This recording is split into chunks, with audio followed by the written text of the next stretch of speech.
Herkese selamlar arkadaşlar. Bugün sizlerle Binance borsası üzerinde stop loss nedir, stop buy emri nedir, nasıl kullanılır sizlere bundan bahsedeceğim. Yani stop loss sizin trade hayatınızda size yardım edebilecek en iyi şeylerden biri.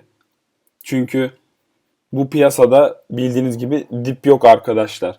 Ben mesela 3,5 dolardan Ripple almıştım. 3 dolara düştü, stop loss yapmadım. 1 dolara düştü, stop loss yapmadım. Ve şu an 0,3 cent yani 0,15'e kadar düştü. Ve 3,5 dolardan aldığım Ripple hala benim elimde arkadaşlar. Bu da bir acemilik diyelim zamanında yaptığımız. Hani borsada bir söz var hatta şöyle. Stop loss kullanmayan otostop çeker. Yani stop loss olmayan otostop çeker. Buradan anlayın hani ne olduğunu. Stop loss dediğimiz şey bu zarar durdur veya zarar kes olarak hani dilimizde karşılık bulabilir. Bu Bitcoin borsalarında veya normal borsada işlem yaparken açık pozisyonunuzda katlanabileceğiniz zarar miktarıdır. Yani mesela sizin 100 liranız var. 100 liranız 90 liraya düştüğünde bu 100 lira sizin için çok önemli olduğu için %10 kayıpla stop loss koyabilirsiniz. %5 koyabilirsiniz. Hani bu sizin yatırım stratejinize göre değişir. Ben açıkçası destek ve dirençlere göre koyuyorum. Yani en basitinden önce nasıl koyduğumuzdan, nasıl koyulacağından da bahsedeyim ve anlatayım. Bu Binance borsasına geldiğinizde emir kısmında limit var, market var ve stop limit var arkadaşlar. Bakın stop limit'e tıkladığınızda OCO emirleri ve stop limit var. Burada stop limit'e tıklıyorsunuz. Burada buy kısmı var ve sell kısmı var. Sell dediğimiz normal herkesin bildiği stop loss. Burada buy dediği de stop buy. Ama bu stop buy'ı sadece profesyonel traderlar kullanıyor. Normalde herkesin kullanması lazım. Fakat bizim Türk insanı ben hiç stop buy kullandığını görmedim. Video çeken de çok nadir vardır. Öncelikle stop loss'tan bahsedeyim. Stop loss yani atıyorum şurada price dediği şey bir dakika.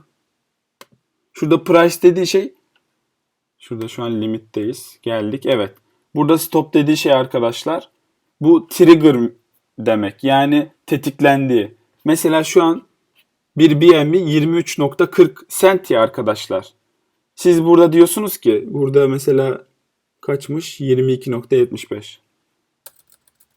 Burada siz diyorsunuz ki 22,75'e geldiğinde sen 22,55'ten benim BNB'lerimi sat diyoruz. Burada limit dediği, stop dediği bir tetiklenme zamanı. Yani burada 22,75'e geldiğinde 22,55'e emir koyuyor arkadaşlar satmak için. Amount dediği de bende kaç BNB varmış? 5 BNB 125 dolar ediyor. Buradan sell dediğinde bakın şimdi emir de verelim. Burada 5,51 BNB'yi hani bu stop emiri vermek istiyor musun diyor. Onaylıyorum. Ve open order'sa şimdi emir gelecek arkadaşlar. Bakın gördüğünüz gibi stop loss satış emiri verdim. 22,75'e geldiğinde 22,55'ten benim BNB'lerimi satacak. Şimdi şöyle sıkıntılı bir durum var. Ben neden 22,75 iken 22,74 koymuyorum? Hani neden arada bu kadar mesafe bıraktım? Bunu sorabilirsiniz ki bunu da sorun. Sebebi şu arkadaşlar. Bazen Bitcoin bildiğiniz gibi mesela dün 13.000'den bir anda yok 12.000 dur bir dakika 11.900'den birden 12.500'e fırladı arkadaşlar ama çok kısa bir sürede. Yani hatta onu da göstereyim. Bakın açtık. Bitcoin dün şu pump'ı yaptı arkadaşlar. 11.790'dan 11.500'e kadar gitti. Bir anda bakın çok kısa bir mumda. Ve bunu yaparken altcoin'ler kafayı yedi. Yani birden hepsi %10, %20 düştü. %10 düştü. Böyle olunca da hani böyle çok sert dump ve pump'larda stop emriniz çalışmaz arkadaşlar yakın tutarsanız. Hani sıkıntı bu. Buradaki sıkıntı bu. Ondan dolayı biraz açık bırakmak zorundasınız. Mesela 22.75'e koyuyorsunuz, 22.50'ye koyacaksınız. Yani 22.70'e koyarsan sen bunu, senin emirin çalışmaz. Çok büyük ihtimal büyük dumplarda çalışmaz. Zarar edersin. Yani kripto para borsalarında volatilite böyle git gel çok fazla olduğu için stop loss kullanmanızı tavsiye ediyorum. Bu iş böyle. Onun dışında bir de stop buy var arkadaşlar. Bu stop loss olayı bu arada Türkiye'de benim bildiğim sadece şeyde var. Hani büyük borsalardan. BTC Türk'te var. Hani zarar ediyorsanız, açıkçası ben tecrübemle konuşuyorum. Çünkü bu işin bir dibi yok. Yani siz kendinizi mesela 100 dolarlık 20-30 dolardan BNB alsanız düşse, yani düşebilir arkadaşlar. Ondan inat etmenin alemi yok. Hani umut en büyük kötülüktür çünkü işkenceyi uzatır diyorlar ya. Stop loss kullanarak bu süreci siz bitiriyorsunuz. Bu böyle. Onun dışında buy var. Bir de stop loss kullanırsanız hani piyasadan kopmamış olursunuz arkadaşlar. Ben mesela Ripple 3,5 dolardan Ripple aldım. Hala bende duruyor. Ben 2 ay işlem yapamadım. Neden? Ripple yükselecek, Ripple yükselecek, Ripple yükselecek. Hani böyle umut. En sonunda umut bitiyor, paran da bitiyor.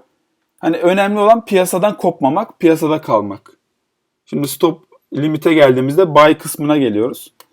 Bu buy kısmı Türkiye'de pek kullanılmıyor ama size şimdi ben öğreteceğim ve kullanacaksınız. Bakın demin BNB 23,91'e şöyle zoom yapalım. Geldim. 23,91'e gelmiş, sonra düşmüş. Ben de diyorum ki bu BNB, şurada buy kısmındayız, stop limitteyiz.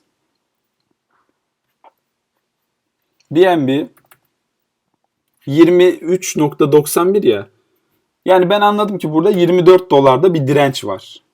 24 doları BNB stop yani trigger'la geçerse 24,05'ten sen bana BNB al diyorum.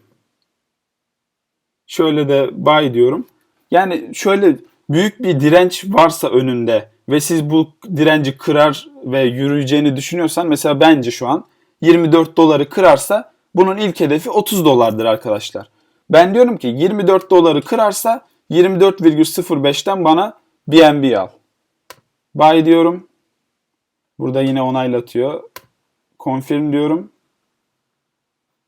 Evet, şu an yapamadım çünkü elimdeki BNB miktarı az. Hani 2 dolarlık bir işlem açılmadığı için, ama durum bu şekilde özetle. Stop loss'u kesinlikle öneriyorum. Stop buy'ı da öneriyorum. Stop buy da kullanışlı. Yani profesyonel traderlar stop buy kullanıyor. Hani siz uyurken her zaman 7/24 bilgisayar başında olamıyoruz sonuçta. Hani işlerimiz var, ailemiz var sonuçta. Veya uyuyoruz. Ondan dolayı böyle dirençlerin üstüne bunu koyarsanız böyle halledebilirsiniz. Stop loss hakkında hani şurada limit, miktar, bunları da söyledim. Burada limit emir var, market emir var. Onları başka videolarda anlattım. Kanala abone olmayı unutmayın arkadaşlar. Yorumlarınızı bekliyorum, sorularınızı bekliyorum. Her soruyu cevaplıyorum. Zaten bu işi severek yapıyorum. Şu emri de cancel diyorum. Yani iptal ediyorum. Stop loss bu şekilde. Bir daha özetlesem mi? Anlattığımı düşünüyorum. Stop loss'suz yola çıkmayın. Mahvolursunuz. Kendinize iyi bakın arkadaşlar. Herkese bol şans.